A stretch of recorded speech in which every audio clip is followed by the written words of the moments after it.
What's up, guys? Today we're going to be going over a topic that's very near and dear to my heart: product positioning and messaging. If you're not sure what the difference is between positioning and messaging, don't worry, you're not alone. If you ask 5 marketers off the street what messaging is, you'll probably get 5 different answers, but I promise you, it's really not that complicated.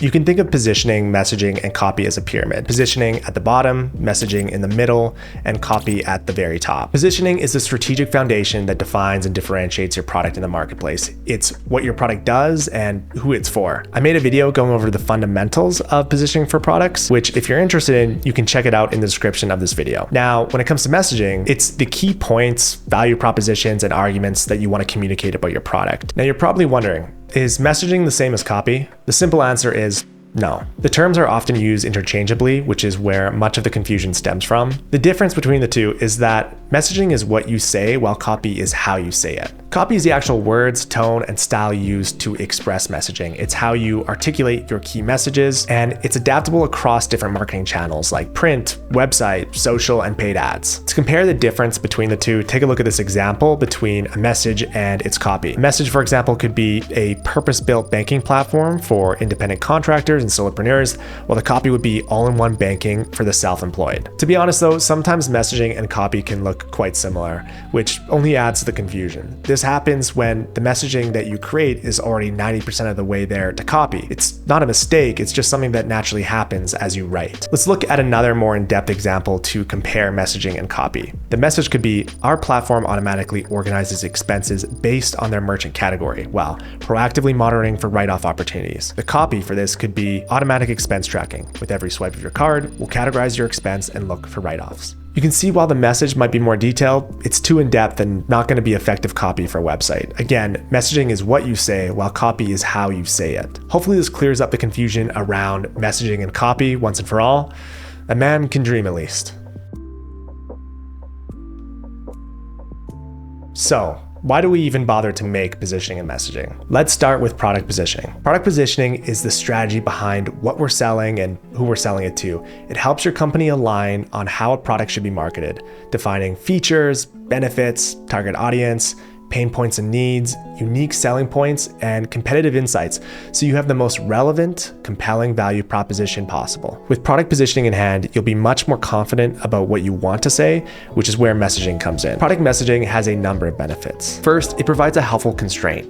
Without guardrails, you can say anything about your product, and that's incredibly overwhelming. With the constraints created by messaging, you can focus on the points that actually matter and cut out all the fluff. Second, it aligns your marketing and sales teams. By adhering to messaging, all of your marketing and sales materials will be cohesive. Plus, it lets you align on the fundamentals of what you want to say in the first place, which is far easier than aligning on how you say it, aka copy. Take it from me, aligning on copy before aligning on messaging is a nightmare. Your team will get stuck trying to agree on what sounds persuasive or compelling, rather than what you're actually trying to say. Third, it enables you to scale your marketing efforts. If you work closely on the positioning for your company, you inherently know all of the little details and what the messaging should be. After all, positioning exercises often naturally produce language that later become foundational messaging. But for those in your team that aren't actively living and breathing your positioning document, it can be difficult for them to understand what they should or should not be saying in their content, landing pages, ads, etc. They need a handy resource they can reference with boilerplate messages that can be adapted across channels. With messaging, marketers don't have to waste time recreating messages over and over again for new tactics and channels,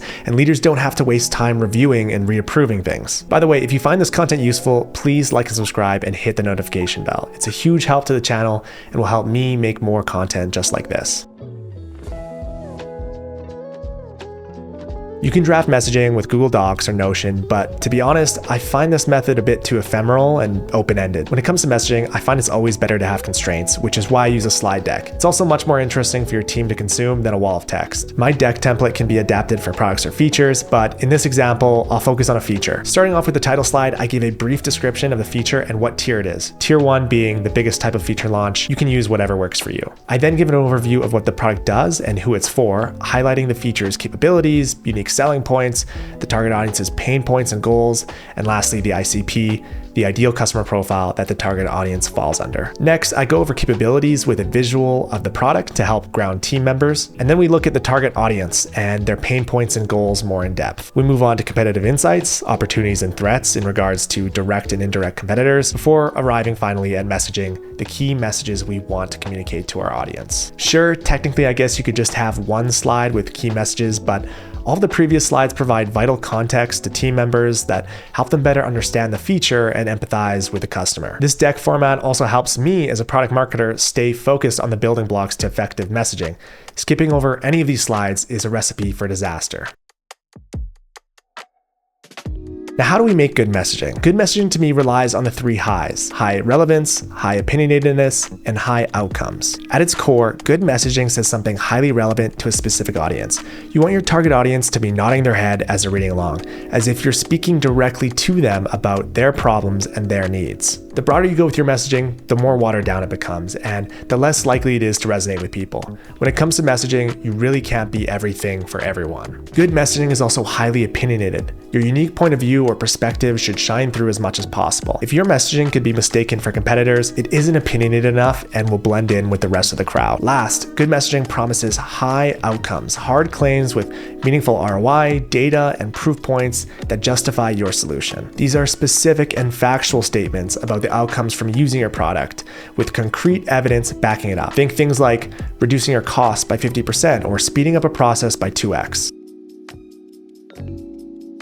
Now, let's put the theory aside for a second and take a look at some examples of messaging in action. For our purposes, we're going to be looking at the hero sections of different companies. Yes, what we see in the hero is technically copy and not messaging, but we can infer the messaging behind it. In my opinion, heroes provide the best proxy of a company's messaging, as it should encapsulate their unique value proposition, which is the ultimate message they want to leave customers with. First, we'll take a look at 4 examples of headless CMSs: Sanity, Prismic, Strappy, and Contentful. Sanity's UVP is that they're the content operating system, a fully customizable all-code backend for content-driven websites and apps, their builders and creators. Strappy's UVP is that you can build modern websites with the most customizable headless CMS, an open source headless CMS for developers that makes API creation easy with support for your favorite frameworks. Prismic's UVP is that you can build a website that grows, empowering marketers to release on-brand pages fast while using your tech stack. And lastly, we have Contentful, whose UVP is content that takes you from anywhere to everywhere. Rapidly build the dynamic experiences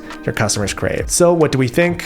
I think that Sanity has by far the best messaging here with the content operating system for both websites and apps. While they may not share high outcomes in their messaging, referencing stats is usually done later on a page anyways, and they do have a high level of relevancy and opinionatedness when compared to their competitors. Next up, we have 4 equity management platforms: Carta, Pulley, Cake, and Capita. Carta's UVP is one platform, unlimited potential, saying that they're the platform of software and services that lays the groundwork so you can focus on building the future. Pulley's UVP is that owning a company is a skill. Pulley helps you master it. You can manage equity and tokens with intuitive tools built to help founders and finance leaders make informed decisions without breaking stride. Cake's UVP is that they're an intuitive equity platform for fast-growing startups, an all-in-one system that lets you offer equity, simulate raises, and manage shareholders anywhere in the world. Capita's UVP is unlocking the power of ownership. You can engage your employees, investors, and shareholders with Capita. Easily manage all equity matters for your company from inception to IPO. While all of these companies fall prey to common tropes, all-in-one platform messaging and showing their UIs on the right-hand side, Cake does stand out with the strongest messaging. Although their hero is pretty cluttered, Cake's messaging is highly relevant. It talks about fast-growing startups, it's more opinionated, drawing a line in the sand about being intuitive and why they are intuitive, and it's also outcome-oriented. It talks about offering equity in minutes, keeping your cap table clean, and motivating your team. It even includes ratings as well. It takes time to create great messaging. Not only do you first need strong positioning, but it's an iterative process to find out what resonates most with your target audience. And if you end up changing your positioning, which you almost certainly will as a startup, it can be back to the drawing board. But it's worth the time and effort. Positioning helps you differentiate your product in a crowded marketplace, while messaging helps you communicate its unique value, freeing your marketing and sales teams to create content, landing pages, ads, campaigns, and collateral that converts. It removes paralyzing questions for marketers like, what makes our product special? What selling points should I be talking about about, and how should I be talking about it? If your company can't carve out time for product positioning and messaging, or really struggles to align on it, it's often a sign of deeper issues like product or business strategy problems. What's worth doing is worth doing right, and that couldn't be truer for positioning and messaging. So define your product positioning, craft and iterate on its messaging, and then go to market and adapt as necessary. Thanks for watching. I'll catch you guys in the next one.